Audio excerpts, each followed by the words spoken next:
Hello दोस्तों, तो कैसे हैं आप सब। आशा करते हैं सब लोग एकदम से मस्त होंगे और बेहद ज़बरदस्त होंगे और आप लोग की पढ़ाई एक अच्छे लेवल पे चल रही होगी और आप लोग अपने पढ़ाई को एक अच्छे लेवल से कर रहे होंगे। बेहद अच्छी तैयारी आपकी चल रही होगी। तो बच्चों, आज के हम लोग एक क्लास 10th के मैथ के ट्रायग्नोमेट्री की वीडियोज की सीरीज चालू करने वाले हैं और इस पूरी सीरीज में हम लोग ट्रायग्नोमेट्री का basic concept, introduction, examples, basic concept, formula derivation और एनसीईआरटी के पूरे एक्सरसाइज को कवर अप करने वाले हैं। तो एक वीडियो में पॉसिबल है, बट थोड़ा सा वन शॉट करने में क्या है कि वीडियोज बड़ी हो जाएंगी और आप भी थोड़े से बोर हो जाओगे। तो मेरा क्या प्लान है कि इन सभी वीडियोज को छोटे छोटे पार्ट में कट करके एक अच्छी सी सीरीज बनाई जाए, एक प्लेलिस्ट बनाई जाए, जिससे आपको भी आसानी हो पढ़ने में और आप भी अपने टाइम को बैलेंस रख पाओ। और छोटे छोटे पार्ट में होता है तो पढ़ना थोड़ा सा आसान होता है, जहां तक मेरा मानना है। क्योंकि आप अभी आपके पास टाइम है थोड़ा सा क्लास 10th के एग्जाम को लेके, तो हम एक ये टॉपिक आराम से कवर कर सकते हैं। और ट्रायग्नोमेट्री का एक अच्छा खासा वेटेज भी होता है क्लास 10th में। और बेसिकली हम लोग क्लास 10th के हिंदी मीडियम वाले यूपी बोर्ड के बच्चों का अभी का सिलेबस लेके चल रहे हैं। और आप अगर अन्य किसी भी बोर्ड से हैं तो ऐसा नहीं कि आपके क्लास में जाकर के ये चीजें एकदम से बदल जाएंगी, है ना, कुछ नया आ जाएगा, कुछ नहीं होगा। चीजें यही है, लैंग्वेज का फर्क है और थोड़ा सा फर्क है लेवल का, बट बेसिक आपका पता होना चाहिए। तो बच्चों, इस आज की वीडियो में हम लोग ट्रायग्नोमेट्री को लेके इंट्रोडक्शन वाला क्लास करने वाले, जैसा कि आपको यहां पे दिखाई दे रहा है। इंट्रोडक्शन लेंगे मींस अभी हम पढ़ेंगे ट्रायग्नोमेट्री का मीन क्या होता है, इस ओवरव्यू करेंगे पूरे सिलेबस का कि इस लेसन में हम लोग पढ़ने क्या वाले हैं एक्चुअल में। और दूसरी चीज ये है कि इसको पढ़ के ना हमको क्या फायदा होने वाला है, क्यों पढ़ ले हम लोग ट्रायग्नोमेट्री को, और पढ़ भी लेते हैं तो कैसे पढ़ेंगे और क्या क्या चीजें हमको सामने मिलने वाली है। आज की इस क्लास में हमको सब कुछ कवर अप करने वाले हैं। तो इस वीडियो के बाद आपको माइंड में ये नहीं आएगा कि हम लोग ट्रायग्नोमेट्री क्यों पढ़ रहे हैं, काहे को पढ़ रहे हैं और क्यों पढ़ें, कहां पे ट्रायग्नोमेट्री अप्लाई हो सकती है, सब कुछ आज कवर करेंगे।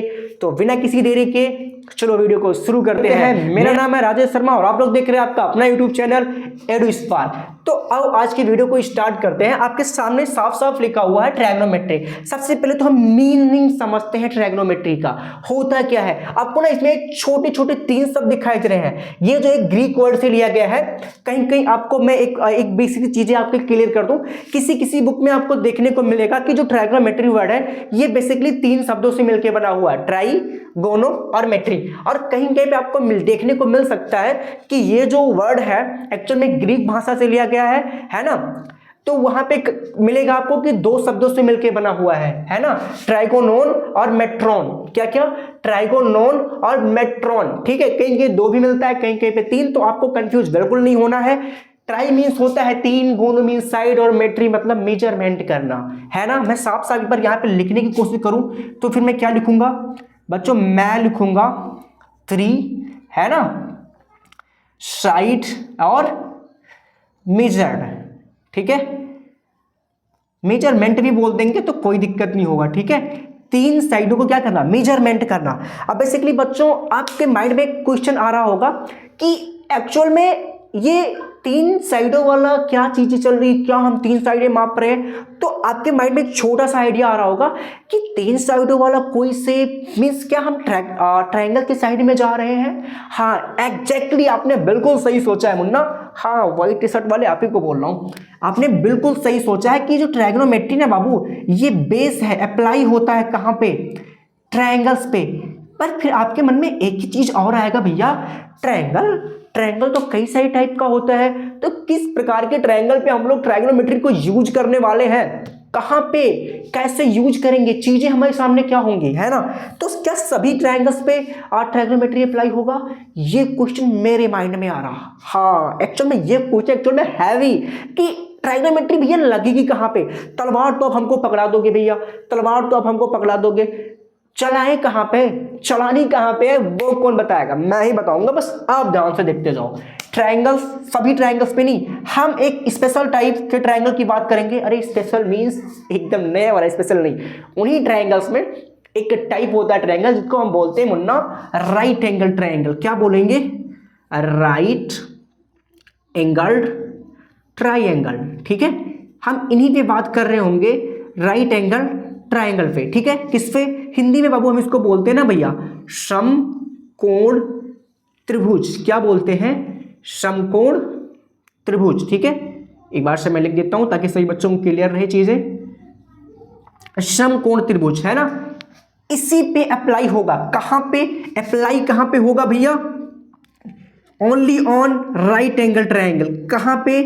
केवल समकोण त्रिभुजों पे ही ट्रायंगल, आपका जो लेसन है ट्रायग्नोमेट्री, ये केवल इसी प्रकार के ट्रायंगल पे अप्लाई होगा। राइट एंगल, अभी माइंड में नहीं आ रहा होगा किसी को कि एक्चुअली राइट एंगल ट्रायंगल क्या होता है। बच्चा आप लोगों ने 9th में पढ़ा होगा, नहीं तो मैं बताऊंगा राइट एंगल ट्रायंगल, तो थोड़ा सब्र करो, है ना, जरा सब्र रखना भाई।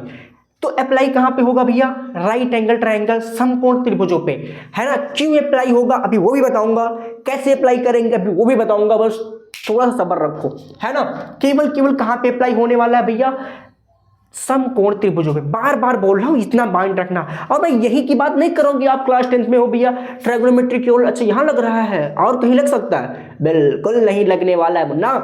आप 11th पढ़ लो, 12th पढ़ लो, कहीं का भी ट्रायग्नोमेट्री पढ़ लो, अगर राइट एंगल को छोड़ के कोई और ट्रायंगल बन रहा है तो फिर समझ लो कि वो आप ट्रायग्नोमेट्री नहीं पढ़ रहे हो। हाँ, ऐसा हो सकता है कि मान लो कभी आइसोस्केलस ट्रायंगल आ गया, है ना, या फिर इक्विलैटरल ट्रायंगल आ गया, अब उसमें हम परपेंडिकुलर खींच के हम उसको राइट एंगल बना लें, दैट इज द मैटर, ये भी हो सकता है, बट अल्टीमेटली वो राइट एंगल ट्रायंगल होना चाहिए। बार बार बोल रहा हूं, right angle triangle, right angle triangle, right angle triangle, तो राइट एंगल ट्रायंगल होना चाहिए, तभी हम ट्रायग्नोमेट्री उस पर अप्लाई कर पाएंगे, अदरवाइज ट्रायग्नोमेट्री और कहीं पे नहीं लगने वाली है, ठीक है। अब भैया समकोण त्रिभुज आपने कहा, भैया समकोण त्रिभुज में मुझे बताओ ना कि समकोण त्रिभुज क्या होता है। बिल्कुल बाबू, अगर आपने कहा है तो मैं बिल्कुल बताऊंगा। अप्लाई जहां पे हो रहा है उस चीज का वो है क्या, है ना, वो जगह कहां से है बाबू। ऐसे दिखता है कुछ राइट एंगल ट्रायंगल, ठीक है, और कई सारे सेट को से घुमा दो तो ऐसे घूम जाएगा, ये एंगल यहां पे बन जाएगा। बट राइट एंगल ट्रायंगल किसको कहते हैं बाबू? एक कोण 90 डिग्री का होना चाहिए, उसी को हम बोलते हैं भैया राइट एंगल ट्रायंगल, है ना। ये होना बहुत मैंडेटरी है किसी भी राइट एंगल ट्रायंगल में, है ना, कि मिनिमम एक एंगल, है ना, और मैक्सिमम एक एंगल 90 डिग्री होना चाहिए, शुड बी 90, है ना, मैंडेटरी है ये। अब अगर मैं बात करूं, ये अगर मैं इसका कुछ नामकरण करूं भैया, नामकरण कर दूं कुछ, कि ऐसे कैसे आ गया भाई, अपने मन से तो आएगा नहीं, नामकरण करना पड़ेगा। तो यहां पे मैं बोलता हूं इसको ए, इसको बोल देता हूं बी सी, तो क्या मैं इसका पूरा नाम बोल सकता हूं भैया कि समकोण त्रिभुज, क्या बोल सकता हूं? समकोण त्रिभुज एबीसी कहोगे? हाँ बिल्कुल बोला जा सकता है कि समकोण त्रिभुज एबीसी। अच्छा ये बताओ भैया, ये भी एक साइड है, ये भी एक साइड है, ये भी एक साइड है, नाम क्या होंगे इनके? हम क्या करें? है तो मैं किस दिन काम आऊंगा लाला। देखो ये पूरा का जो ट्रायंगल है किसके बेस पे रुका हुआ है, किसके आधार पे है? तो आप कहोगे अगर मैं इसी को हटा दूं ट्रायंगल नीचे गिर जाएगा भैया। तो क्या ये यहाँ की जो लाइन है इसको मैं बेस बोलूं, क्या गलत सही रहेगा या गलत रहेगा? बिल्कुल सही रहेगा। इसको हम हिंदी में बोलते हैं भैया आधार बोलते हैं, है ना, कि इसी पे सारा ट्रायंगल रुका हुआ है। और इसको छोड़ के इस 90 डिग्री के सामने वाले कोण को, 90 डिग्री के सामने वाले कोण को हम लोग बोलते हैं भैया हाइपोटेनुस। क्या बोलते हैं? हाइपोटेनस बोलते हैं, है ना। हिंदी में इनको हम बोलते हैं भैया कर्ण। क्या बोलते हैं? कर्ण। और इन दोनों को छोड़ दे तो ये जो लाइन बच रही है इसको हम बोलते हैं भैया परपेंडिकुलर। क्या बोलते हैं?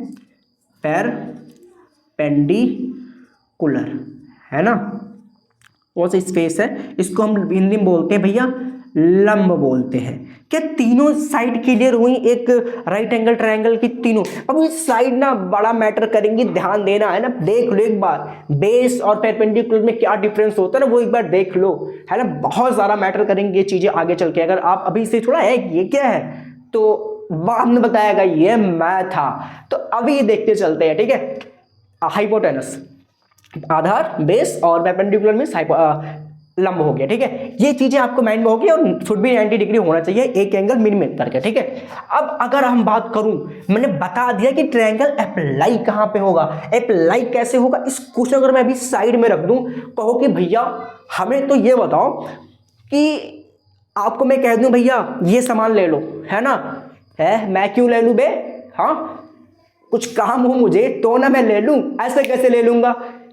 इस लेसन को पढ़ के क्या मेरा फायदा होने वाला है? अरे एक सेकंड के लिए बोर्ड के एग्जाम के नंबर को साइड में रखें, मेरा पर्सनल क्या फायदा होने वाला, मैं बाद में क्या करूंगा? बोर्ड के एग्जाम के नंबर लिखने का, नंबर लेने के लिए केवल पढ़ लूं?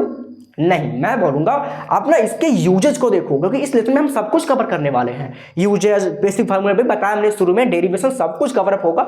इवन एक एक क्वेश्चन को भी मैं करवाऊंगा और ऐसे ऐसे ट्रिक बताऊंगा ना कि क्वेश्चन देखे खत्म। मैं बोल रहा हूँ ना, ये जो यूजेज आते हैं ना बड़े बड़े क्वेश्चन, ये लो टावर है, ये इसके ऊपर ये खड़ी है, वो कितना लंबा होगा, कितना चौड़ा होगा, अभी बताऊंगा। ऐसे क्वेश्चन को ना आप 25 से 30 सेकंड में आंसर करके आओगे, मेरी ये गारंटी है, अगर आप अच्छे से पढ़ते हो।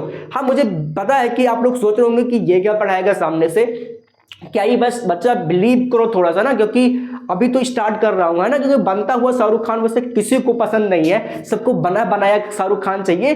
तो अभी आप देखते जाओ आगे क्या क्या होगा, क्या ही कंटेंट मिलेगा आपको। और एक बार बिलीव रखो मुझ पे, है ना। मैथ का लेवल ना यहाँ ने चढ़ा के छोड़ा तो कहना बेसिक हाँ टाइम लूंगा, चीजें समझाऊंगा, टाइम लगेगी, बट मेरी गारंटी है ना, अगर आप किसी के मुंह पे वो चीजें ना मार के आओ तो बताना, ठीक है। चलो बातें नहीं करते ज्यादा, क्योंकि मैं जितनी छोटी से छोटी वीडियो कर पाऊंगा, है ना, उतनी छोटी करूंगा। फिलहाल देखते हैं अब बाबू यूज कहाँ पे करोगे इसको। पढ़ तो लूंगा भैया, मैं सारे क्वेश्चन याद कर लूंगा, एक एक फार्मूला खा लूंगा, किताब फाड़ दूंगा, एक एक गोल के पी लूंगा, पर काहे को कर दूं? ये क्वेश्चन आपके मन में आ रहा होगा कि मैं क्यों कर दूं ऐसा, है ना। तो चलो देखते हैं कि हम लोग क्या कर सकते हैं इसमें। देखो एग्जाम्पल से समझते हैं ना कि भैया आपको ना ट्रायग्नोमेट्री क्यों पढ़ना चाहिए, क्यों ट्रायग्नोमेट्री पढ़ के आपका ढेर सारा फायदा होने वाला है। तो देखो मान लो कभी आपके सामने खूब ऊंचा सा क्या है, मैं इसको बोल देता हूं भैया ये ना टावर है, ये खूब ऊंचा सा आपके सामने कभी ऐसे टावर देखने को मिल जाता है ना। आप कभी शहरों में गए, भैया देखे यूं ऊंचा टावर लाइट वाला ऐसे करके देख रहे हैं, और मैं पूछ लूं भैया बाबू कितना ऊंचा है, तो कहोगे अच्छा कितना ऊंचा है, लाओ मीटर इंची वो लाओ, मापने वाला लाओ भैया, मीटर लाओ, अभी बताता हूँ कितना मीटर है। अरे यार इतना वाला बात, कभी वो लाइट वाला खंबा ठहर गया तो लाइट वाला टावर तुम तो पहुंचते ही हो जाओगे, है ना। क्या ऐसा कुछ कॉन्सेप्ट है भैया आपके पास जिससे हम बिना चढ़े टावर पे, मैं ऐसे बता दूं चुटकियों में ऐसे करके कि भैया इतने मीटर का टावर है, आप नाप के देख लेना इतने मीटर आएगा। क्या ये वाली गारंटी किसी को दे पाओगे? हाँ, ऐसी गारंटी मैं दे सकता हूं तुमको अगर ट्रायग्नोमेट्री पढ़ लो, है ना। ऐसे खड़े खड़े बता सकते हैं कि कितने मीटर का टावर है। वो तो छोड़ो, टावर नापने की बात करो, अरे ये तो सिंपल है मुन्ना। ये देखो आप एक और एग्जांपल देखो, है ना। एग्जांपल देखो कि मान लो कि आप ना एक नदी के किनारे घर है, ये घर है भैया आपका, और आप अपने 4 मंजिले घर पे बैठे हो, ठीक है, एकदम छत पे, बीच में से ऐसे बह रही है नदी, ठीक है, नदी बह रही है, इधर एक और घर है, और यहाँ पे एक चीज है, अरे जो सोच रहे वो नहीं है, ये एक और घर है, यहाँ पे हाँ वही खड़ी है। अरे नालायक को गमला रखा हुआ है ना। दूसरे मंजिल पे क्या रखा हुआ है? गमला रखा हुआ है। मैं इसको एक अनदर कलर से सेट करता हूँ ताकि समझ में आ जाए आपको, है ना। क्या रखा हुआ है? गमला। हाँ ये भी जो तुम सोच रहे हो ना वो भी हो जाएगा मुन्ना, वो भी वही है, समझ लो, उसी को मान लो, है ना। जो सोच रहा है उसी को मान लो, रखा हुआ है। अब मैं तुमसे पूछूं भैया कि गमला कितनी दूरी पे रखा हुआ है, क्या तुम बता दोगे मुझे? या फिर जमीन से कितनी ऊंचाई पे रखा हुआ, क्या तुम बता दोगे मुझे? कि नदी बिना पार किए हुए, कहोगे भैया उसको फोन करूंगा, फिर नाप के बताओ तुम्हारी जमीन से तुम्हारा जो छत है कितना ऊंचे, जो दूसरे मंजिल पे गमला रखा हुआ। अरे कुछ नहीं करना है, ऐसे क्वेश्चन ना देखोगे, थोड़ा सा ऐसे करोगे, हाँ इतने मीटर पे रखा हुआ है, एक्सपर्ट बना दूंगा एकदम, बस देखते जाओ। आप ना यहीं अपने छत पे बैठे बैठे, मैं नीचे उतरने को नहीं बोल रहा हूं, आप बता दो कि नदी के उस पार है ना, ये तो रिवर है, ये रिवर के उस पार जो गमला रखा हुआ ना वो कितनी दूरी पे है, या फिर अपने छत पे कितनी दूरी पे है, या फिर तुम जिसको देख रहे हो कितनी ऊंचाई पे खड़ी है, सब कुछ बता दोगे, है ना। और उसकी हाइट कितनी है तुम वो भी बता दोगे अपने छत पे बैठे बैठे। कैसे पॉसिबल है? अरे बहुत। ये छोड़े, एक और एग्जांपल देखो यार। आप मान लो ये आपका है ना कोई बिल्डिंग है या फिर कुछ भी है, जो भी आप मान लो, मैं मानता हूं कि ये एक बिल्डिंग है ना, ऐसे बिल्डिंग बोलते हैं इनको, ठीक है, एक बिल्डिंग है और ये रहा वो एकदम सीधा रास्ता जो बिल्डिंग के लिए उधर से आता है, ठीक है। अब बताओ यहां पे अगर मैं एक कार बनाऊं, है ना, कार है जो यहां पे है ऐसे,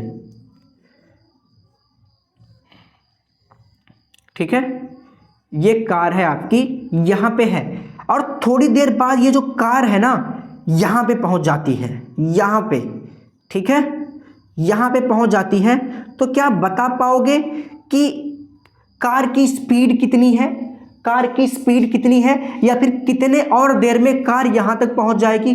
क्या ये आप बता सकते हो चीजें कि कार जो आ रही है वो उसकी स्पीड कितनी है या फिर कितने देर में वो इस बिल्डिंग तक पहुंच जाएगी? हाँ बिल्कुल पॉसिबल है भैया, आराम से बता सकते हैं कि ये जो कार है ना ये कितनी देर में यहां पहुंची है और कितनी देर में यहां पहुंच जाएगी।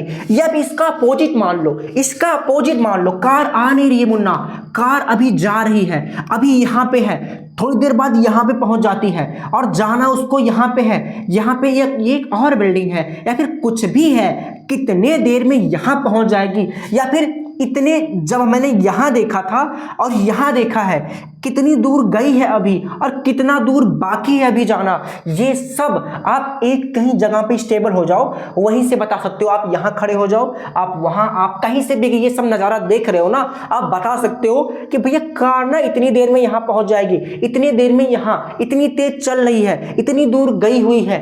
कार छोड़ो, आपको एक और एग्जांपल देते हैं मुन्ना ना, ये देखो, मान लो कि एक बहुत बड़ा सा पुल है, आप पुल पे खड़े हुए हो बाबू, कहां पे खड़े हो? ये ब्रिज है, हमारी बात मान लो कि समझ लो कि इसको मैं बोल देता हूं कि ये ब्रिज है कोई, है ना, एक पुल है, एक ब्रिज है आपके सामने और इसके नीचे बह रही बाबू नदियां, नदियां बह रही है। क्या बह रही? नदियां। अब नदियां के ना इस तरफ आप देखते हो कि एक नाव है, एक बोट आप इस साइड देखते हो, है ना, एक बोट देखते हो जो अभी यहाँ पे है और नदी में बह रही है और थोड़ी देर बाद ये बोट आपको यहाँ दिखाई देती है। आप ये तो आराम से पता कर लोगे कि ये बोट कितनी देर में यहाँ आ जाएगी या फिर कितनी देर के बाद वो एकदम पुल के नीचे पहुँच जाएगी। फिर आपको ना वो क्रिस वाला रोल करना हो कि बाबू जैसे पुल के नीचे पहुँचेगी उस साइड निकलने वाली रहेगी, धड़ाम दे मैं कूद जाऊंगा बोट में। ये काम ना आप कर सकते हो। क्रिस मैथ का मैथमेटिक लगाया होगा ना वहां पे, जब वो नाव में कूदा रहा होगा कि भैया नाव पहुंच जाओगे इतनी देर में, मैं कूदूंगा, मुझे गिरने में इतना सेकंड लगेगा तो मैं एग्जैक्टली नाव में गिरूंगा। ये ना मैथमेटिक के कैलकुलेशन है मुंडा, थोड़ी सी साइंस भी लगती है, बट हमें केवल मेजरमेंट नापना जोखना है, हम मैथ का सहारा लेंगे, है ना, लेंगे ना। हाँ ये भी पता कर सकते हो आप। ये सब तो छोड़ो, आपके सामने मान लो कि खूब बड़ा सा एक मूर्ति लगी हुई है, मूर्ति का एक छोड़ेगी और एग्जांपल, बेहतर एग्जांपल तुमको समझाते हैं, तुमको एक बहुत मस्त सा एग्जांपल देते हैं। ये छोड़ो, ये देखो, आप लोगों ने कभी पतंग उड़ाई होगी? पतंग उड़ाई है मुन्ना, मान लो ना आप यहाँ पे खड़े हो, है ना, और यहाँ से पतंग उड़ा रहे हो और आपकी जो पतंग है ना यहाँ पे उड़ रही बाबू, है ना, यहाँ पे, और अगर रस्सी हम एक सेकंड के लिए मान ले, रस्सी कहीं पे टेढ़ी नहीं है, एक सेकंड के लिए मान ले। अब मैं इतना तुमको बता सकता हूं या फिर आप खुद तुम मुझे बता सकते हो कि अगर एकदम से सन इसके ऊपर है, एकदम सीधी हॉरिजॉन्टल वर्टिकल लाइन इस पे पड़ रही है ना, तो ये इसकी परछाई कहां पे बनेगी ना वो भी बता सकता हूं मैं। वो तो छोड़ो, अगर पतंग की डोरी कट जाए, पतंग गिरेगी कितनी दूर पे तुम वो भी बता सकते हो बाबू, पतंग जाके गिरेगी कितने दूर पे ना वो भी बता सकते हो। कैसे? अरे विद द मैथमेटिक यार, सब कुछ पॉसिबल है। तो क्या इतने सारी मिस्ट्री को किया जाए, ओपन किया जाए शुरू मैथ के लेसन को? कहोगे हाँ भैया इतनी सारी क्यूरियोसिटी है, क्यों ना मैथ को पढ़ा जाए, मजा आ जाएगा अगर ये सब क्वेश्चन हम करने लगे। अरे ये सब तो कम है, आप उड़ती हुई पक्षी का ना बता दो कि स्पीड कितनी है, कितनी तेज उड़ रही है ना, मैं वो भी आप बता दोगे कि इतनी तेज पक्षी उड़ के गई है। हेलीकॉप्टर कितनी तेज जा रहा है वो भी बता दोगे आप।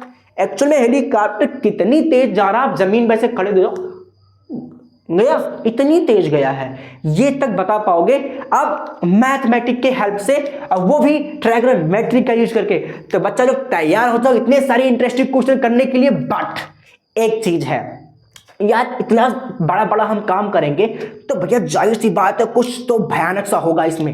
नहीं, बिल्कुल कुछ भी भयानक नहीं है। बस हमको ना मुन्ना थोड़े थोड़े बेसिक टर्म पकड़ने पड़ेंगे, कुछ बेसिक बेसिक छोटे छोटे फार्मूले याद करने पड़ेंगे कि इतना बड़ा काम करना है तो कुछ तो हमको सेक्रीफाइस करना होगा ना। सेक्रीफाइस करोगे यार आपका फायदा है, याद आप करोगे ना, छोटे छोटे फार्मूले हैं मैं रटवा दूंगा बट रिवीजन आपको करना पड़ेगा, है ना, याद आपको रखना पड़ेगा। एक एक चीज बताऊंगा मैं, याद आपको रखना पड़ेगा चीजें, ठीक है।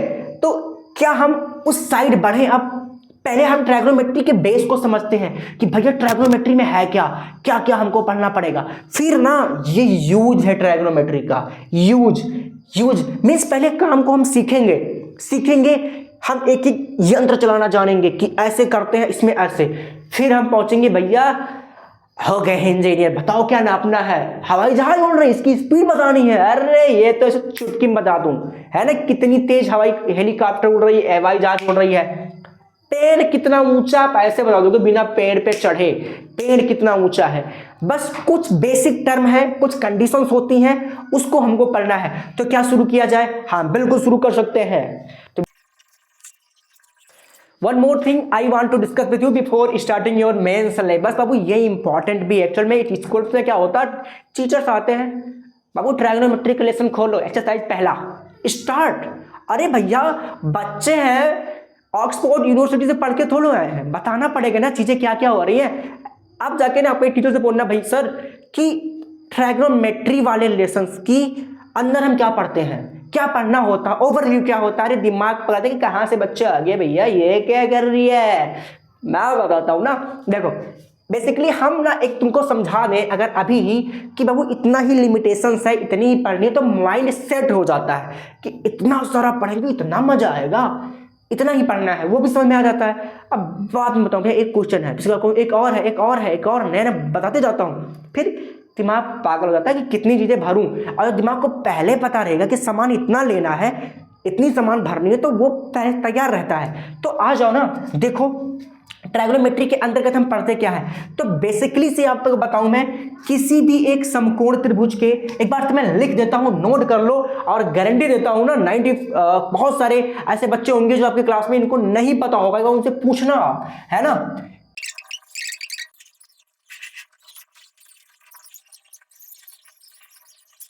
मैंने कहा कि किसी भी त्रिभुज के, है ना, समकोण त्रिभुज के, उसके भुजाओं के अनुपात, दो चीज का ध्यान देना, भुजाओं के अनुपात और कोणों के साथ संबंध के बारे में अध्ययन करेंगे इस पूरे लेसन भर में। ये जो आपके सामने जो राइट एंगल दिख रहा है ना, इनकी जो भुजाएं हैं, है ना, मीन्स ये जो कर्ण, लंब और आधार है, बेस, परपेंडिकुलर, हाइपोटेनस है, इनके अनुपात का संबंध। यहाँ पे आपको तीन कोण दिख रहे होंगे, एक तो 90 डिग्री वाला है, एक कोण यहाँ पे बन सकता है और एक यहाँ पे, है ना।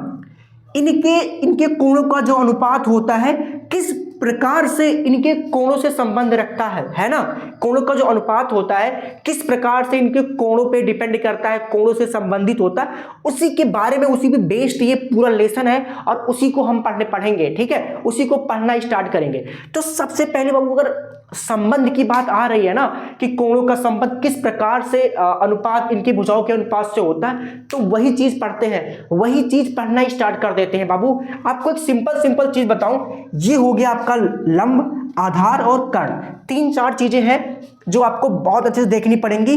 तो एकदम ना दिमाग से सोचना बाबू, अभी ना 1 मिनट के लिए आप ध्यान दो, है ना, इधर उधर ध्यान मत रखो, फोन को सामने रखो, कॉपी पेन लेके बैठा करो। और देखो हम अगर सीखना स्टार्ट करें तो अगर मैं बोलूं कभी ऐसा अनुपात बने कि लंब के बटे में कर्ण हो, क्या हो, लंब के बटे में कर्ण हो, मींस लंब के बटे में जो कर्ण होता है ना, एक बार मैं इसको थोड़ा इधर ही लिखता हूं, काहे को आसमान खाली ना कर दूं, है ना, ऐसे लिखता हूं, लंब के बटे में कभी कर्ण हो, तो ये दो भुजाओं का अनुपात है कि नहीं बाबू, है ना, दो भुजाओं का अनुपात बन रहा है कि लंब के बटे में कर्ण हो गया अनुपात, भाई बटे का ही तो अनुपात होता है। क्या मुन्ना कभी ऐसे भी हो सकता है कि आधार के बटे में कर्ण हो? हाँ भैया, कहीं नहीं हो सकता है, आधार के बटे में भी कर्ण हो सकता है। क्या ऐसे नहीं हो सकता कि लंब बटे आधार कभी हो जाए बाबू, है ना, कि लंब के बटे में ही आधार हो जाए, ऐसा भी तो हो सकता है। हो सकता है ना। अच्छा, लंब के बटे में अगर आधार हो सकता है तो क्या आधार के बटे में लंब नहीं हो सकता? ये भी तो एक अनुपात बनेगा ना मुन्ना।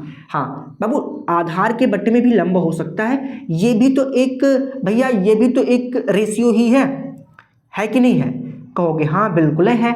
इसको क्या कर्ण के बटे में कभी आधार नहीं आ सकता है कि कर्ण के बटे में आधार आ जाए? कहोगे हाँ ये भी हो सकता है भैया। कितना रेशियो बनेगा मुन्ना? बस एक और, इसके बटे में भी तो, कर्ण के बटे में भी तो लंब हो सकता है। बस ये लास्ट रेशियो है। कर्ण के बटे में भी तो आधार हो सकता है, सॉरी लंब हो सकता है, आधार कर दिए है ना। क्या इतने सारे रेशियो बनेंगे? कितने रेशियो बन रहे बाबू? देखो ना, एक रेशियो ये बन रहा है, एक रेशियो ये बन रहा है ना। नंबरिंग कर देते हैं हम लोग एक बार से, ठीक है? एक मिनट रुको, नंबरिंग कर दे, एक बार रुक जाओ, नंबरिंग कर देते हैं। ये 1 is the 2 1 is the third, 4th ratio, 5th ratio, 6th ratio. अच्छा ये बताओ भैया, रेशियो तो बन गया, क्या करूं मैं भाई? एक आप सीरियल देखे होंगे, एक आता था पहले टीवी पे कि इस रिश्ते को क्या नाम दूं, है ना बाबू? इस रिश्ते को क्या नाम दूं? लगाओ ना कॉन्सेप्ट, बताओ ना आंसर। देखो कह रहा कि लंब बटे कर्ण है भैया, लंब और कर्ण अनुपात में आ गए हैं, तो इस रिश्ते को मैं क्या नाम दूं? लंब और कर्ण अनुपात में आ गए हैं, इस रिश्तों को क्या नाम देंगे? एकदम एकदम सही बताओ बाबू, इस रिश्ते को ना मैथमेटिशियन ने साइन नाम दिया। क्या नाम दिया? साइन नाम दिया। अब बाबू साइन कहना तो ठीक है, तो शॉर्ट फॉर्म है बाबू, इसका फुल फॉर्म होता है साइन। ओके, साइन होता है फुल फॉर्म। अब शॉर्टकट में हम लोग साइन, SIN ही यूज करते हैं। बताऊंगा अभी सारी चीजें, एक छोटी छोटी पाई बताऊंगा आपको, बस ध्यान देना। अब ये जो लंब और कर्ण का रेशियो है, ये किस वाले एंगल से जुड़ा हुआ है? आप मान लो ये वाला एंगल, आप मान लो ये वाला एंगल, आप मान लो ये वाला एंगल, जो इच्छा हो बाबू ना, कुछ भी मान लो। और कोण को हम लोग थीटा से डिनोट करते हैं, तो मान लेते हैं ये वाला कोण। इस वाले कोण से हम लंब और कर्ण की बात कर रहे हैं मुन्ना, इस वाले कोण से। तो क्या मैं इस पूरे अनुपात का जो नाम है, इस संबंध ही जो रिश्ता है इनका, उसको मैं क्या नाम दूंगा बाबू? साइन थीटा नाम देते हैं इनको हम। क्या नाम देते हैं बाबू? Sine theta.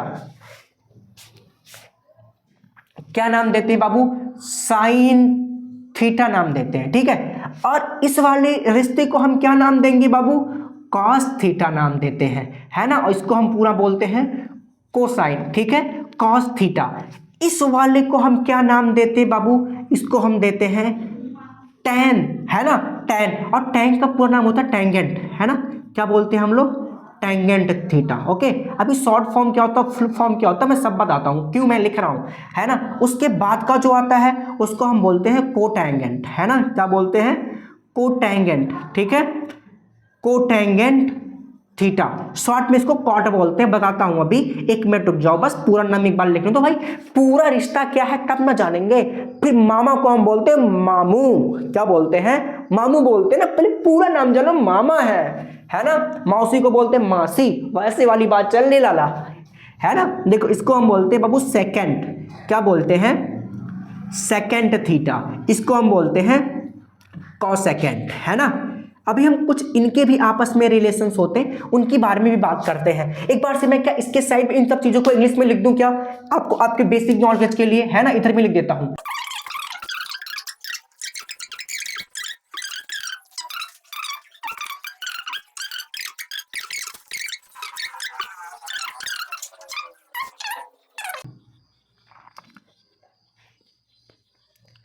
क्या इतनी चीजें जो मैंने यहाँ पे लिखी हुई है, आपको पढ़ने तो पढ़ ही रही होगी, वो एकदम आराम से समझ में आ रहा होगा कि ये जो चीज हमारे सामने लिखी गई है ना, ये एकदम समझ में आ रही है भैया, कोई भी दिक्कत वाली बात ही नहीं है। अब आपको मैं बताऊं, एक बहुत माइनर सा चीज बताता हूं, एक माइनर सा, मैं आशा करता हूं कि शायद ही आपको किसी टीचर्स ने ये सब चीजें बताई होंगी कि ये जो देख रहे हो ना, ये साइन, ये जो साइन की मैं बात कर रहा हूं बार बार, ये साइन ना कभी भी ऐसे साइन बिल्कुल लिखा हुआ नहीं जाना चाहिए। मीन्स कैपिटल जो लेटर है ना बाबू, कैपिटल लेटर कभी भी आगे का जो लेटर वो कैपिटल लेटर नहीं होना चाहिए, ये पॉसिबल नहीं है।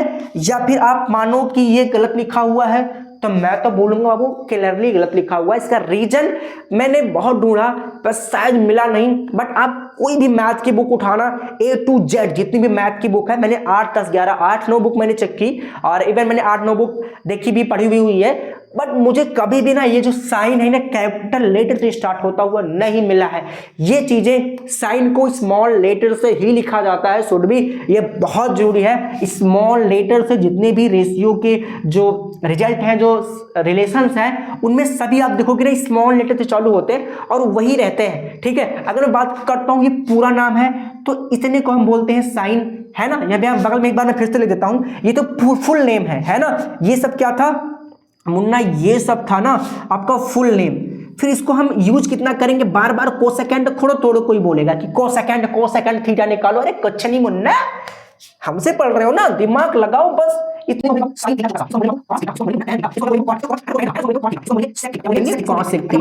ताकि आपको थोड़ा सा कहने में आसान है और याद भी करने में। बट नाम अगर कोई तुमसे पूरा पूछ ले तो भैया बोलना नहीं है, सामने मैंने सब कुछ लिख रखा है, ये सारी चीजें हैं।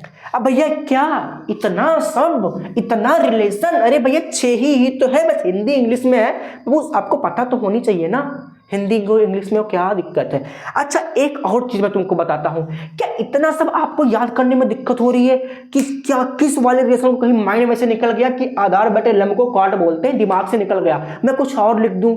मैं ना आपको एक ट्रिक बताऊंगा, बहुत ही आसान सा ट्रिक है, शायद आप लोगों में से बहुत लोग जानते भी होंगे इस ट्रिक को मुन्ना। तो ये ट्रिक जो है ना वो हिंदी के लिए भी है और इंग्लिश के लिए दूसरी है, हिंदी के लिए दूसरी है, ठीक है। तो जो इंग्लिश मीडियम वाले वो इंग्लिश कर लेना, जो हिंदी मीडियम वाले वो हिंदी, ठीक है। देखो अगर आप इंग्लिश में जाते हो ना तो परपेंडिकुलर को भैया हम बोल देते हैं पी, क्या बोलते हैं, पी, परपेंडिकुलर, ठीक है। हाइपोटेनस को हम बोल देते हैं एच, मीन्स हाइपोटेनस, और बी को बोल देते हैं बेस, बेस मीन्स हो गया बी से बेस, ठीक है। और अब हिंदिया में हम आते हैं ना तो क्या बोलते हैं, हिंदिया में हम क्या बोलते हैं, हिंदिया में बोलते हैं ना कि के मतलब कर्ण, के मतलब कर्ण, है ना, और ए मतलब आधार, और एल मतलब हो गया लंब, काम खत्म, है ना। एल मतलब लंब, ए मतलब आधार, के मतलब कर्ण, और इंग्लिश का भाई उतना फर्स्ट लेटर ले ही रहे हैं। अब देखो पहले तो हम हिंदी की बात करते हैं, हिंदी वाले कैसे समझिएगा कि कैसे हम इस ट्रिक को याद करें। अब वो एक सिंपल सा फार्मूला होता है, लाल बटे कक्का, क्या, लाल। बस लिखने का मेथड आप देखो, लिखना कैसे है, लिखो एल ए एल, लाल, इसके नीचे लिखो के ए, हो गया कक्का, लाल बटे कक्का, सब जगह पे रेशियो कर दो ऐसे, ये भी रेशियो में, ये भी रेशियो में। क्या आपको 3-3 अक्षर का वो एक सेट दिख रहा है, एक एक रेशियो कर दे, 3-3 लेटर दिख रहा है ना मुन्ना। देखो कैसे दिख रहा है, आप कहोगे कि हाँ भैया आप सही कह रहे हो। एक तो ये दिख रहा है, एक मैं देखता हूँ तो मुझे हल्का हल्का आंखों से ये दिखाई देता है, क्योंकि मुझे, है ना, दिखाई देता है बाबू, कलर ब्लाइंड थोड़ा है, तो ये सारी चीजें दिखाई देती है, ठीक है। अब नाम क्या देखूं मैं, अब हिंदी में अगर देखो बाबू, अबे तुम हिंदी में देखोगे ना तो एक चीज तुमको दिखाई देगा यहाँ पे, क्या, कि लंब बटे कर्ण है। अरे मैंने कहा एल से लंब होता है, कैसे कर्ण, तो लंब बटे कर्ण मीन्स साइन थीटा की बात हो रही। किसकी बात हो रही बाबू, साइन। तो जो फर्स्ट रेशियो है किसका है, साइन का है। सेकंड वाला लाइन से याद कर लो, साइन के बाद आता है कॉस, उसके बाद क्या आता है बाबू, टैन आता है ना, लो लगा दिया, theta sine theta cos theta tan theta, line से याद हो रहा। आप याद कैसे करोगे कि tan, L A L means लंब, के ए मतलब आधार, लंब बटे आधार मतलब टैन थीटा। अरे वाह भैया क्या बात है। तो और जो तीनों बचे हुए हैं इसका क्या करोगे, अरे यार काहे को दिक्कत ले रहे हो, सीधी सीधी बात कर रहे थे। तो हमने कहा है कि साइन कॉस टैन। आप एक चीज ध्यान से देखोगे तो तुमको इस रेशियो में एक कॉमन चीज दिखाई देगी कि ये मेन 3 रेशियो है ना, और इसको उल्टा करके मैंने ये बनाया था, है ना, मीन्स टैन को उल्टा करके क्या बनाया, कॉट बना दिया, टैन को उल्टा करके कॉट बना दिया। अब टैन को उल्टा करके जो कॉट बना दिया तो टैन का उल्टा फार्मूला भी हो जाएगा, है ना, टैन का उल्टा फार्मूला भी हो जाएगा। कैसे कि ये कीजिएगा, देखो मान लो मैंने कहा था कि इसको उल्टा कर दोगे तो एक नया रेशियो बन जाता है, तो भैया इसको उल्टा कर दो ना, टैन का क्या बना था, कॉट, नया रेशियो कॉट। मीन्स अगर मैं ऊपर से नीचे की ओर आता हूं तो ये सब मिलेंगे बाबू, जो ऊपर लिखे हैं, ऊपर से जब नीचे आते हैं तो ये सब मिलेंगे। और अगर नीचे से कभी ऊपर जाते हैं तो देखो यहां से आए यहां, यहां से आए यहां, अब वापस जाना तो उड़ के थोड़ा यहां जाएंगे। अब इन सबको पलट दो ऐसे, कक्का बटे लाल कर दो, या फिर उल्टा ले लो, क्या ले लो, उल्टा ले लो, कक्का बटे लाल। तो आखिरी में tan के बाद शुरू कर रहे हैं तो कहां पे पहुंचेंगे बाबू, कॉट। कब, जब नीचे से ऊपर जाएंगे, मींस आधार बटे लंब, आधार बटे लंब कॉट, ठीक है।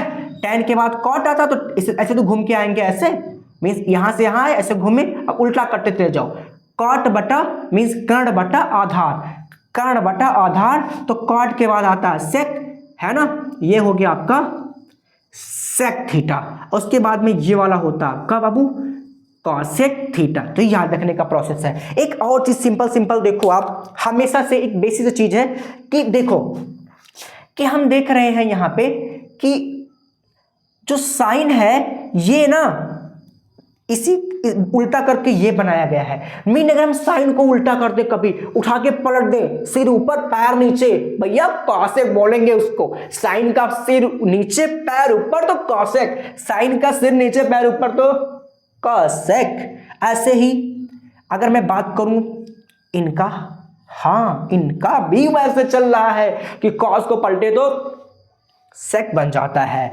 क्या और कुछ है? हाँ और भी बहुत कुछ है ना। tan को पलट के क्या बनाया जाता है, कॉट बनाया जाता है लाला, कॉट। tan को पलट के कॉट बनाया जाता है। ये चीजें आपको पता चल गई अभी कि मींस एक दूसरे का रेसिप्रोकल। तो हम कह सकते हैं कि साइन का रेसिप्रोकल कॉसेक, कॉस का सेक, tan का कॉट। तो क्या कॉट का रेसिप्रोकल tan होगा? अरे हाँ बिल्कुल होगा। अगर यहां से उलट के ये बना है तो इसको उल्टेंगे तो फिर ना ये बनेगा, फिर ना ये बनेगा, इसको उल्टा कर देंगे तो मींस साइन का रेसिप्रोकल कॉसेक, कॉसेक का रेसिप्रोकल साइन, कॉस का रेसिप्रोकल सेक, सेक का रेसिप्रोकल कॉस। रेसिप्रोकल मींस प्रतिलोम की बात कर रहा हूं मुन्ना, है ना। अच्छा ये तो ट्रिक थी भैया, इंग्लिश वाले गुस्सा रहेंगे भैया, हमको नहीं बता रहे हो ट्रिक क्या है, हिंदी वाले बता दिए। अरे मुन्ना काहे को दिक्कत, डबल आई, दो आंखें हैं बट दो साइड नहीं है बाबू, साइड तो एक ही, नजर एक ही है। देखो इंग्लिश वाले, अरे इंग्लिश वाले ऐसे याद करो, प्यारे बद्री प्रसाद हर हर बोल, प्यारे बद्री प्रसाद हर हर बोल। बाबू बद्री प्रसाद हर हर बोल ना बाबू, शंकर बाबा का नाम लो ना। प्यारे बद्री प्रसाद हर हर बोल, प्यारे बद्री प्रसाद हर हर। इनको भी ऐसे डिवाइड कर लेते हैं, ऐसे धड़ामधम, है ना। अब इनका जो ट्रिक बनेगा क्या ही बनेगा बाबू, ऐसे एक बार मैं कह देता हूँ कि कॉस पढ़ा जाता है, tan कॉट, है ना, सेक और कॉसेक, ठीक इतनी पढ़ा जाता है। मैंने स्टार्ट में लिख रखा, वहां पे आप देख सकते हो। अब देखो P मतलब perpendicular upon hypotenuse, perpendicular upon hypotenuse same चीज चलेगी। फिर B upon H means cos theta, B upon H means cos theta. चीज समझ में आ रही है आपको, सेम वही काम है, बस P भी आ गया बाबू। इंग्लिश मीडियम वाले बाबू अंग्रेज ब्रिटिश से आए हुए है ना, तो चीजें सीखने में दिक्कत होती है। Sine cos theta, tan theta, इसी को पलटते चले जाओ मुन्ना, है ना, cot थीटा, sec थीटा और cosec थीटा। चीजें कोई डिस्मिस नहीं होंगी, इतनी चीजें आपको समझ में आ गई होंगी, है ना, कि चीजें मैं क्या समझा रहा हूं, है ना। अच्छा कहीं कहीं पे क्या होता है, कुछ बच्चे बोलते हैं सर मुझे तो इंग्लिश आती ही नहीं है, हिंदी आती ही नहीं। एक बार मैं स्कूल में गया, बोला कि हिंदी में क्या होता है इसका, कोई चीज सर माउंटेन ऐसे कुछ मीनिंग, तो हमने कहा हिंदी में क्या होता है, कह रहा ये मुझे नहीं पता। गुस्सा हो गया मैं, तो तुमको हिंदी नहीं पता, तुम किसी को बताओ कैसे करा, कैसा हम लोग इंग्लिश मीडियम वाले बच्चे। हमने कहा अच्छा तुम इंग्लिश मीडियम वाले हो तो हिंदी में तुमको नहीं समझना पड़ता है, तुम्हारे पापा पूछ ले अभी, कि तुम्हारी मम्मी पूछ ले अभी, नहीं पढ़ी हो तुम्हारी दादी पूछ ले अभी, क्या ही कीजिएगा। तब थोड़ा सा रियलाइज हुआ उसको कि बाबू हिंदी में पता हो, मान लेते हैं आप इंग्लिश पढ़ रहे हो बाबू, बट आपको हमारी मातृभाषा हिंदी है, हमको हिंदी में तो वो चीज़ें बेसिक से पता होनी चाहिए, एकदम बढ़िया से पता होनी चाहिए। इवन इंग्लिश में नहीं पता है आपको, अच्छी बात है, चलो भाई इंग्लिश पढ़ लेंगे, बट इंग्लिश में पता है हिंदी में नहीं पता, तो आप क्या पढ़ रहे हो यार, मीन्स आप समझ क्या रहे हो। फिर इंग्लिश पढ़ ले सब समझ में आ रहा है, हिंदी में कुछ समझ में नहीं पा रहे हो दिमाग में, फिर माइंडली कैसे उसको आप किसी के सामने बता पाओगे, प्रॉब्लमेटिक हो जाएगी ना। तो हिंदी भी हमारे लिए बहुत जरूरी है। आप इंग्लिश पढ़ो, बेसिकली इंग्लिश पढ़ो, not a problem, but Hindi भी आपको आनी चाहिए, उस चीज़ की भी हिंदी पता होनी चाहिए, ठीक है। चलो ये लर्निंग ट्रिक आपके सामने है, मैं इसको बोलूंगा कि ये तो भाई मेरी बनाई हुई ट्रिक तो है नहीं, है ना।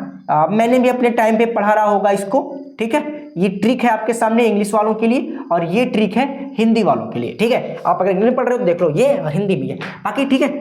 ये चीजें आपको अगर समझ में आ गई हो तो क्या हम थोड़ा सा भी आगे चल सकते हैं। देखो गाइस, अगर आप इतनी चीजें समझ गए ना, आप इसको एक फार्मूले जैसे कंसीडर करो कि ये फार्मूले हैं और हमको एक छोटे छोटे टर्म है जो हमको एक बड़े क्वेश्चन को सॉल्व करने में हमारी हेल्प करेंगे, ठीक है। बड़े बड़े क्वेश्चन को सॉल्व करने में हमारी हेल्प करेंगे, तो इनको एक फार्मूला जैसा कंसीडर करो और चीजों को अच्छे से पकड़ते चलो। कुछ छोटे छोटे टर्म्स और हैं, कुछ आप फार्मूले समझो इसको, ठीक है। आप उनकी बात कर लेते हैं, है ना। और बहुत लंबा हम इस क्लास को नहीं करना चाहते हैं, तो देखो मैंने कहा कि भैया साइन का उल्टा कॉस होता है, तो अगर साइन का रेसिप्रोकल कर दें, किसका रेसिप्रोकल कर दें, अगर हम कभी साइन थीटा का रेसिप्रोकल कर देते हैं, तो मैंने कहा था साइन थीटा का अगर रेसिप्रोकल कर दोगे तो मुझे मिल जाएगा कॉस थीटा। अब रेसिप्रोकल होता कैसे मुन्ना, इसके ऊपर एक कर दो, मीन हम लिख सकते हैं कि 1/sin theta equal to cosec theta. हो सकता है कि नहीं हो सकता, आप कहो कि बिल्कुल हो सकता है।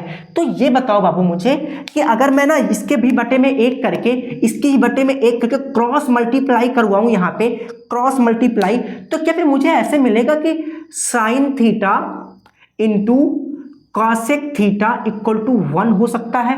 कहोगे हाँ ये भी एक फार्मूला है, कहोगे हाँ बिल्कुल। अच्छा, क्या मैं कभी कॉसेक का 1/कॉसेक को रेसिप्रोकल कर दूं, कॉसेक थीटा का रेसिप्रोकल करूं, तो क्या मुझे साइन थीटा मिलेगा। कहोगे हाँ भैया साइन का रेसिप्रोकल कॉसेक थीटा होता है, तो कॉसेक का रेसिप्रोकल साइन थीटा होगा। तो क्या ये तीन फार्मूले मैं पहले वाले से लिख पा रहा हूं, पहले और छठे वाले से। कहोगे बिल्कुल आसान सी बात है, मैं समझाने वाली बार बार क्या, आपने कहा था, हमको समझ में आ गया था कि कॉस का रेसिप्रोकल कर देंगे तो सेक भी हो जाएगा, कहा था ना। हाँ तो लिखो ना मुन्ना, ये देखो ये ना, ये तीन चीजें आपके लेआउट फार्मूले जैसे काम करेंगी। और भी मैं लिख रहा हूं, ठीक है। मान लो मैं कभी करता हूं ना 1/cos थीटा, अब 1/cos theta means cos theta का रेसिप्रोकल हो रहा है, मीन्स cos थीटा का रेसिप्रोकल। अब cos थीटा का रेसिप्रोकल क्या होता है, आप कहो कि भैया सेक थीटा होता, आपने बताया था। मैं तो कहूंगा हाँ बिल्कुल सही बात है, मैंने ही बताया था। तो अगर मैं कभी सेक थीटा का भी रेसिप्रोकल कर दूं तो कहोगे तब तो cos थीटा फिर हो जाएगा, उसमें कौन सी बात है, cos थीटा हो जाएगा। कहूंगा हाँ ठीक है। इसके बटे में अगर 1 कर क्रॉस मल्टीप्लाई कर दूं तो क्या हो जाएगा, है ना, cos theta into sec theta equal to 1 हो जाएगा। कहोगे हाँ भैया, cos और मीन्स सेकंड और 5 वाले से भी तीन चीजें हमारे सामने आ रही हैं कि 1/cos मीन्स cos का रेसिप्रोकल सेक और 1/sec का रेसिप्रोकल cos, और cos into sec equal to 1 होता है। अच्छा, ये चीजें आप बेसिकली याद रखेंगे बहुत अच्छे से, ठीक है। अब देखो, अब बच रहा है तीसरा चौथा। तब मैंने कहा कि अगर 1/tan का रेसिप्रोकल कर दूं तो क्या हो जाएगा। आप कहोगे 1/cos का रेसिप्रोकल, तभी आप ही ने तो बताया था कि cot थीटा होगा। अरे वाह यार, क्या बात याद रखते हो, बहुत अच्छा है ना। tan का cot होता है तो cot का रेसिप्रोकल कर दूं मुन्ना, तब फिर क्या हो जाएगा, cot का रेसिप्रोकल अगर मैं कर दूंगा भैया तो ये हो जाएगा tan थीटा। अच्छा, फिर यहाँ भी क्रॉस मल्टीप्लाई करवाऊं तो फिर क्या हो जाएगा बाबू, ये हो जाएगा tan थीटा, है ना, tan theta into cot theta equal to 1। क्या यहां से भी आपको तीन फार्मूले दिखे, तीन यहां पे दिखे और तीन यहां पे हैं, ठीक है। मैं सबके सामने हैशटैग लगा रहा हूं क्योंकि ये सब हमारे फार्मूले हैं, ठीक है मुन्ना। इतने सारे फार्मूले अगर याद रखेंगे तो नेक्स्ट क्लास में आपको बहुत ही सहज महसूस करेंगे। अब आशा करते हैं ये वीडियो आपको अच्छी लगी होंगी और सभी चीजें आपको समझ में आई होंगी। आपको कुछ भी डाउट है तो नीचे कमेंट बॉक्स में डालो, नहीं है यार तो वीडियो को लाइक करो और अपने सभी दोस्तों के पास ज्यादा से ज्यादा शेयर करो। कि सफलता का मजा तभी है ना यार, सफल होना तभी अच्छा लगता है जब आपके सभी दोस्त आपके साथ हों, है ना, तभी मजा आता है। तो अपने सभी दोस्तों को शेयर जरूर करना। और नेक्स्ट वीडियो में हम लोग एक्सरसाइज का सॉल्यूशन कवर अप कर रहे होंगे, उसके बाद धीरे धीरे आगे बढ़ते चलेंगे छोटी छोटी वीडियो के सीरीज में, और आपका मैथ एकदम से स्ट्रॉन्ग कर देंगे। अब थोड़ा सा बस भरोसा रखना, है ना, और थोड़ा सा पैसेंस रखना। टाइम लूंगा बट दिमाग के अंदर चीजें घुसेंगी, है ना, दिमाग में छेद करके घुसेंगी नहीं, अगर घुसने दोगे तो, ठीक है। बस टाइम देना आप थोड़ा सा, और क्योंकि यार अभी बिलीव करो थोड़ा सा मुझ पे। अगर यार बनता हुआ शाहरुख खान किसी को नहीं पसंद है, सबको बना बनाया शाहरुख खान चाहिए, तो बस थोड़ा सा आप पैशंस रखो। मैं तो एकदम से नस नस में गोल दूंगा तुम्हारे, बस जुड़े रहो साथ में। तो चलो आज की वीडियो को यहीं पर समाप्त करते हैं, मिलते हैं आपको आपके नेक्स्ट क्लास में, तब तक के लिए देखते रहो एडुस्पार्क।